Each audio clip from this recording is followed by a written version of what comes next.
চলে এসেছি সায়েন্স সিটিতে। এটা একদম কলকাতার মধ্যে অনেক পুরনো একটা জায়গা। তো এর আগেও আমি এসেছি অনেকবার, আজকে রনাকে নিয়ে ফার্স্ট টাইম এলাম। আর এটা হচ্ছে এন্ট্রি, এদিকটা হচ্ছে এন্ট্রি। তো যত সম্ভব জানি যে এখানে এন্ট্রি ফিস 70 রুপিস। তো গিয়ে দেখা যাক যে কত এন্ট্রি ফি আগে থেকে বেড়েছে নাকি। আমি 4-5 বছর আগে এসেছিলাম, তখন 70 রুপিস নিয়েছিল। এখন জানি না, হয়তো বাড়লেও বাড়তে পারে। আর এখান থেকে এখন এইটুকুনি আমাদের দেখতে পাচ্ছি। তো চলুন যাওয়া যাক। চলো চলো চলো চলো চলো চলো, টিকিট কাটতে হবে, নাহলে ঢুকতে দেবে না, আমাদের ঢুকতে দেবে না। চলো চলো চলো চলো। আর আজকে যেহেতু এখন ডিসেম্বর মাস, তো আমি ঢোকার মুখেই দেখলাম অনেক স্কুল থেকে স্টুডেন্টরা এসেছে। তো যেরকম স্কুল থেকে এক্সকারশনে নিয়ে আসে সেই রকমই হয়তো এনেছে, স্টুডেন্টরা অনেক এসেছে দেখলাম, অনেকগুলো বাসও দাঁড়িয়ে আছে। ভেতরে ঢুকি, তারপরে দেখা যাক কতটা কি। এন্ট্রি কোথায়? ওই তো ওইদিকে ওই এন্ট্রিতে লাইন দেখো। তো এইদিকে এই লম্বা লাইনটা হচ্ছে টিকিট কাটার লাইন। এটা দেখে মনে হচ্ছে যে হয় মন্দিরে পুজো দিতে যাওয়ার লাইন কিংবা রেশন আনতে যাওয়ার লাইন। এতটাই লম্বা লাইন পড়েছে, যেহেতু এটা ডিসেম্বর মাস চলছে আর একদম 25 ডিসেম্বরের সামনাসামনি, সেই জন্যই বোধহয়। যেটা দেখতে পেলাম সেটা হচ্ছে এখান দিয়ে রোপওয়ে যাচ্ছে, যেটা আমাদের বাড়িতে ফেরার সময় চাপার ইচ্ছা আছে। আর ঢোকার মুখেই এই জিনিসটা চোখে পড়লো। এটা আগের বারেও দেখেছি, নতুন কিছু নয়। তবে এবারে অনেক কিছু নতুন নাকি অ্যাড অন হয়েছে। সেগুলো কি কি অ্যাড অন হয়েছে আপনাদের সাথে শেয়ার করব।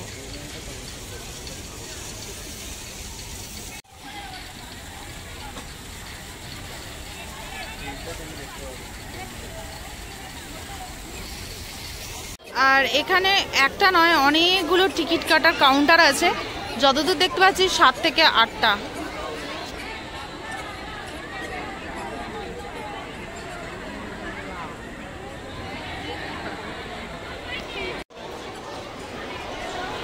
তো আমাদের অনলাইনে টিকিট কাটা হয়ে গেছে। তো ওখানে একটা স্ক্যান করলো, করে আমাদের ঢুকিয়ে দিল। তো এই হচ্ছে ভেতরের বিউটি, নেচারের বিউটি। সায়েন্স সিটি, সায়েন্সের সাথে নেচার। 1997 সালের 1 জুলাই সায়েন্স সিটি উদ্বোধন হয়। সায়েন্স সিটি স্থাপনের মূল উদ্দেশ্যই ছিল কলকাতাবাসীর কাছে বিজ্ঞানকে জনপ্রিয় করে তোলা। এটি প্রতিদিন সকাল 10টা থেকে সন্ধ্যা 7টা পর্যন্ত খোলা থাকে, তবে টিকিট দেওয়া সন্ধ্যা 6টার পরই বন্ধ হয়ে যায়। এবং এটি বিশ্বের সবথেকে সেরা এবং বৃহত্তম বিজ্ঞান জাদুঘরগুলির মধ্যে একটি। এখানে বিজ্ঞান শেখার উপায়, খুব সহজে কিভাবে বিজ্ঞান শেখা যায় সেই সব কিছুই বিভিন্ন রকম স্ট্রাকচারের মাধ্যমে, বিভিন্ন রকম ছবির মাধ্যমে, অনেক রকম জিনিসের মাধ্যমে এখানে সেটা দেয়া আছে, যেগুলো দেখে মানুষ অনেক বেশি বিজ্ঞানের প্রতি আগ্রহ প্রকাশ করে এবং বিজ্ঞানটা শিখতে পারে। সায়েন্স সিটি হচ্ছে কলকাতার একটি বিজ্ঞান সংগ্রহশালা, বিজ্ঞান কেন্দ্রিক বিনোদন উদ্যান এই জন্য বলা হয়। এটি ভারত সরকারের সংস্কৃতি মন্ত্রকের অধীনস্থ জাতীয় বিজ্ঞান সংগ্রহালয় পরিষদের অধিভুক্ত একটি বিজ্ঞান কেন্দ্র। পূর্ব কলকাতার ইস্টার্ন মেট্রোপলিটন বাইপাস ও জেবিএস হাইওয়ে এভিনিউয়ের সংযোগস্থলে 50 একর জমির অবস্থিত।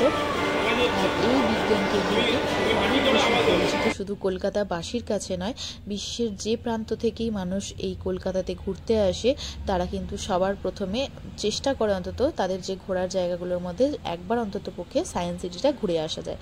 আর এই সায়েন্স সিটির যেহেতু মূল্যটা মানে এন্ট্রি ফিটা এতটাই কম, রিজনেবল, যে মাত্র 70 টাকা টিকিট, সেই জন্য আরও বেশি সুবিধা হয়।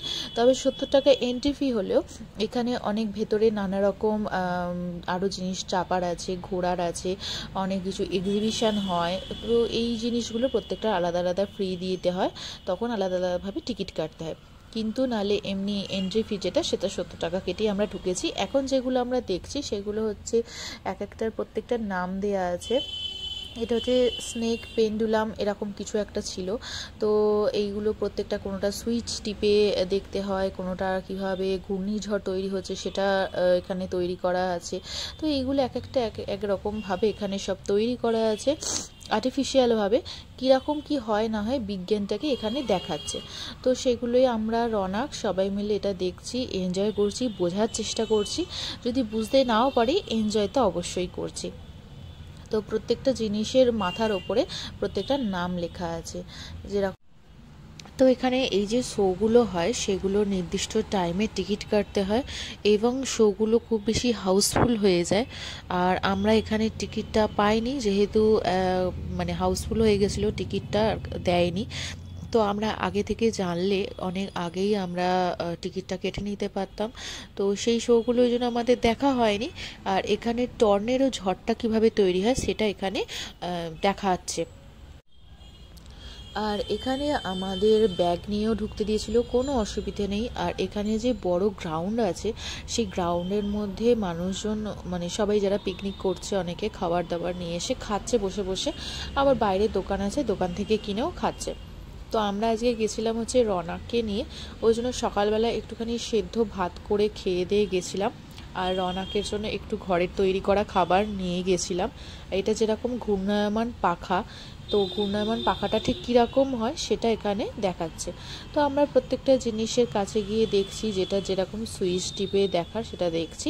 এখানে এই যে যন্ত্রটা দেখছি, এটা ঠিকঠাকভাবে ঘোরালে এটা থেকে হাওয়া বেরোচ্ছে। বলটা যদি তার মুখের সামনে ধরে থাকা হয় তাহলে বলটা ওই হাওয়ার মধ্যে ওইখানেই স্টিক হয়ে আছে, নাহলে বলটা পড়ে যাচ্ছে। তো এই রকম। আর এইখানে জায়গাটা এতটাই বড়, তারপরে পাশটাতে একটা ছোট্ট গার্ডেন মতন করা আছে, যে গার্ডেনের মধ্যে এটা পেন্ডুলাম, এখানে পেন্ডুলামটা এরমভাবেই ঘুরছে। তো এটাও দাঁড়িয়ে দাঁড়িয়ে কিছুক্ষণ দেখলাম।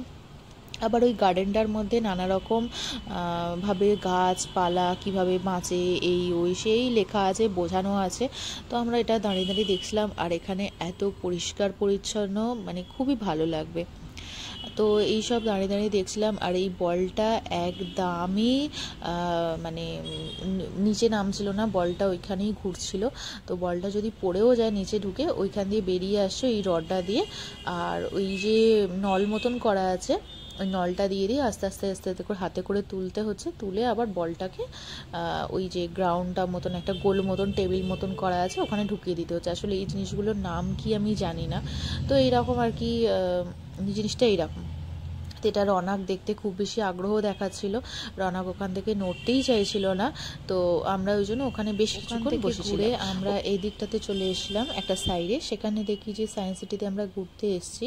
তো সেটার একটা রেপ্লিকা রাখা হয়েছে। আর এখানে এটা হচ্ছে digital panorama on human evolution. তো এটারও একটা স্ট্রাকচার বানিয়ে রাখা হয়েছে। তো এখান থেকে আমরা লিফটে করে উপরে উঠে চলে এসেছি। এই লিফট দিয়ে উপরে উঠে আসার পরে পুরো মানে সায়েন্স সিটিটা এত পরিষ্কারভাবে সুন্দরভাবে দেখা যাচ্ছে, অনেক উঁচু থেকে দেখছি আমরা, পুরোটা দেখা যাচ্ছে, খুব সুন্দর লাগছে। আর ওই যে গার্ডেনের যে খাঁচকাটা জায়গাটা, ওটা তো মারাত্মক দেখতে লাগছে। তো যাই হোক, আমরা এবার ভেতরে ঢুকবো। আমরা এসেছি কিন্তু লিফটে করে, কিন্তু নামবো আমরা হাঁটতে হাঁটতে, যেহেতু এখানে কোনো সিঁড়ি নেই, মানে ঢাল একটা জায়গা আছে, ওখান দিয়ে দিকটা হচ্ছে সব জিনিসপত্র দেখার জিনিস আছে, বোঝার জিনিস আছে, জিনিসটা হচ্ছে এইরকম।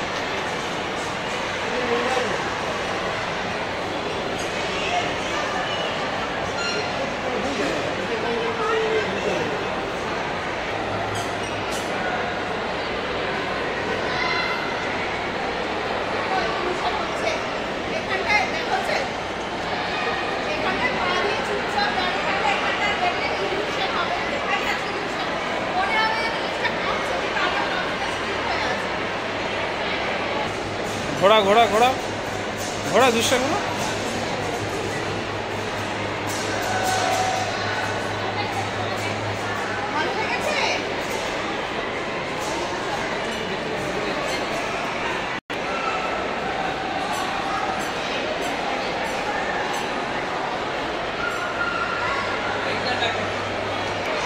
ঠিক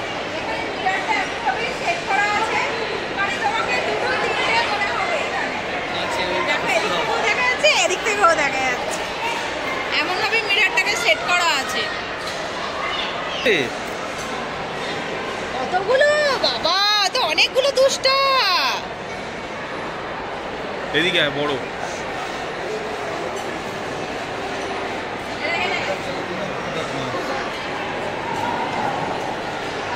এইটা এখানে কেটে লাগছে। আচ্ছা, এই পরেরটাতে লম্বা লাগছে, তারপরেরটাতে চওড়া লাগছে, তারপরে এখানটায় আবার ছোটবেলায় সেই ভূগোলের বইতে যা যা পড়েছিলাম সেগুলোই যেন কোথাও গিয়ে আবার মনে পড়ে গেল, বা সেগুলোর সাথে আবার ফের আলাপ করলো। এরকম সব জিনিসপত্রই এখানে রাখা আছে। সেগুলোর কীরকম কী দেখতে না দেখতে, ছবি বা কোন কি বিজ্ঞানী কি আবিষ্কার করেছে সেই সব ব্যাপারে একটু একটু একটু করে ফটো ফ্রেম করে এখানে লাগানো আছে। বিভিন্ন গ্রহ, নক্ষত্র, ছায়াপথ, কক্ষপথ সব ভুলে গেছিলাম, গিয়ে যেন আবার সব মনে পড়ে গেল। কিংবা কখনো হয়তো 11-12-এ ভূগোলের ল্যাবে ঢুকেছিলাম, সেই সব জিনিসপত্র যা দেখেছিলাম স্কুলেতে সেইগুলো যেন আবার এখানে ছবির আকারে সব সাজানো দেখতে পেলাম। তো এইরকমই সব জিনিসপত্র এখানে সাজানো আছে, মানে ওই ছোটোবেলায় বইতে যেগুলো পড়েছিলাম সেগুলি। আর একটুখানি গিয়েই বেশ 2-3টে রাউন্ড ঘোরার পরে একটা বিশাল সুন্দর ছোট ছোট অ্যাকোরিয়াম করে রাখা আছে, যেখানে বিদেশি মাছই ম্যাক্সিমাম, যেমন এই মাছটার কি একটা নাম চলে গেল, বিদেশি মাছই ম্যাক্সিমাম, সেগুলোর কিছু কিছু অল্প অল্প করে রাখা আছে। এই মাছগুলো দেখতেও যেমন সুন্দর, তেমন হচ্ছে এর নামগুলোও তেমন সুন্দর। আর এই মাছটাকে দেখুন কি বড় এই মাছটা, গোটা মানে যতগুলো অ্যাকোরিয়াম আছে তার মধ্যে এই মাছটা সব থেকে বড়। এই মাছটার নাম আবার হচ্ছে অস্কার। অস্কারকে দেখা যায় কত সুন্দর, অস্কার তখন ঘুমোচ্ছিল। সাধারণত আমাদের দেশে এই সব মাছ দেখা যায় না, এগুলো বিদেশি মাছ, নামও যেরকম আর দেখতেও সেই রকম। আর অ্যালবিনো শার্ক এই মাছটা তো, আর আমাদের দেখে মাছগুলো সত্যি এত আওয়াজ হচ্ছিল না, মাছগুলো সামনের দিকে আসতেই চাইছিল না। বড় বড় মাছগুলো যেখানে একটু পাথর বেশি আছে, গাছপালা বেশি আছে, সেই দিকে নিচের দিকেই ছিল, বেশি কাছের দিকে আসছিল না, এত আওয়াজ হচ্ছিল। আর এইটা হচ্ছে টাইগার শার্ক। এই টাইগার শার্কটাও অনেকগুলো রাখা ছিল, ফিশিং কি ওটা নামটা দেখতেই পেলাম না। যাই হোক, প্রত্যেকটা মাছ খুব সুন্দর, তো মাছগুলো দেখেও ভালো লাগলো। আর এটা হচ্ছে জায়ান্ট কিছু একটা ছিল, তো এই মাছটা সব থেকে বড়।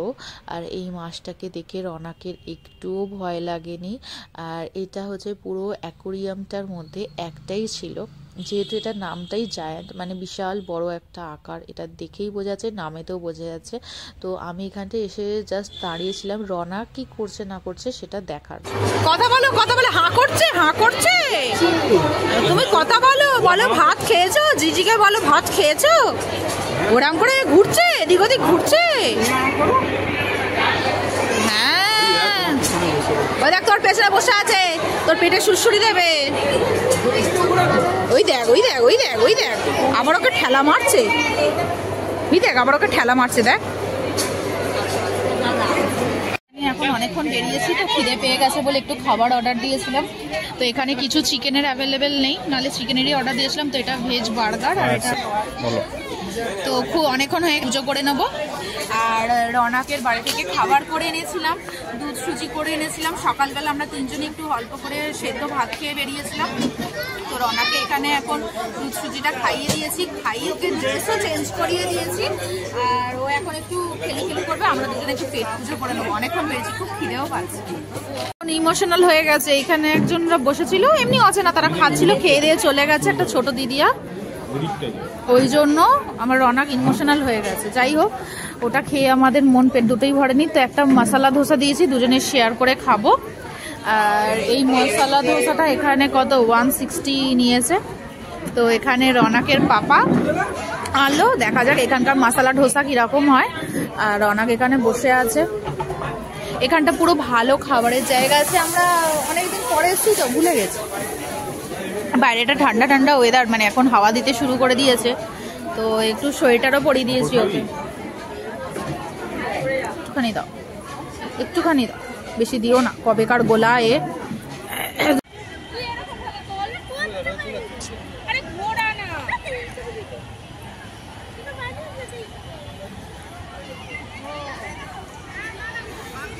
কয়েক সেকেন্ডের জন্য যদি পাহাড়ে ওঠা ফিল নিতে হয়, তাহলে এই ঢিপিটাতে উঠতে হবে, নেমে যেতে হবে। তো আমরা এখন রোপওয়েতে উঠবো বলে টিকিট কাটা হয়ে গেছে 75 করে পার হেড। তো এখন উঠবো বলে গাড়ি আছে, ওয়েটিং চলছে।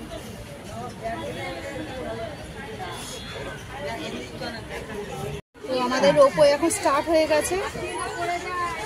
আমার তো এই নিয়ে 6 বার বোধহয় 5-6 বার এরকম হবে, অনেকবারই চেপেছি। ভাইজাকে এরকম চেপেছি। তো যাই হোক, আর এখানেই তো এটা নিয়ে 2 বার আসছি। আর রওনাকে এটা ফার্স্ট টাইম। কি দেখছো? কি দেখছো বাবা, কি দেখছো?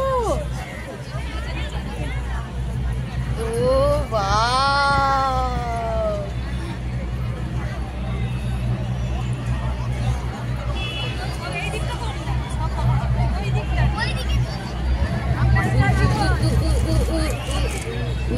কেমন কেমন লাগছে বাবা? এবার মাঝখানে দাঁড়াবে কিছু। পুরো সায়েন্স সিটিটা পুরো সুন্দর করে দেখা যাচ্ছে। এবার একটা তো আমাদের আজকে সায়েন্স সিটি ঘোরা, আজকের ভিডিওটা এই পর্যন্তই। পুরো সায়েন্স সিটিটা মোটামুটি ঘুরেছি। এখানে ডার্ক রাইড ছিল, পুরোটা হাউসফুল হয়ে গেছে, তো ওই জন্য ঘোরা হলো না। ওটা উঠেছিল এসেই আগে টিকিটটা বুক করে নেওয়া, কিন্তু যেহেতু হাউসফুল হয়ে গেছে আমাদের ডার্ক রাইডের টিকিটও পেলাম না। আর একটা কিছু ছিল সেটারও টিকিট আমরা কাটিনি, যেহেতু ওটা 3:30 থেকে শোটা শুরু ছিল, 1-1.5 ঘন্টা লাগবে। তো ওটাতে 3D চশমা পড়তে হতো, আর রনাক ছোটো, ওটা সাউন্ড আলো সব মিলিয়ে মিশে ওটা কাটিনি। ডার্ক রাইডের ইচ্ছা ছিল, কিন্তু টিকিট হাউসফুল হয়ে গেছে বলে পারি। যাই হোক, আজকের ভিডিওটা এই পর্যন্ত রইল। যদি ভালো লাগে ভিডিওটা অবশ্যই লাইক কমেন্ট শেয়ার করে দেবেন। দেখা হচ্ছে নেক্সট একটা ভিডিওতে। ততক্ষণের জন্য টাটা।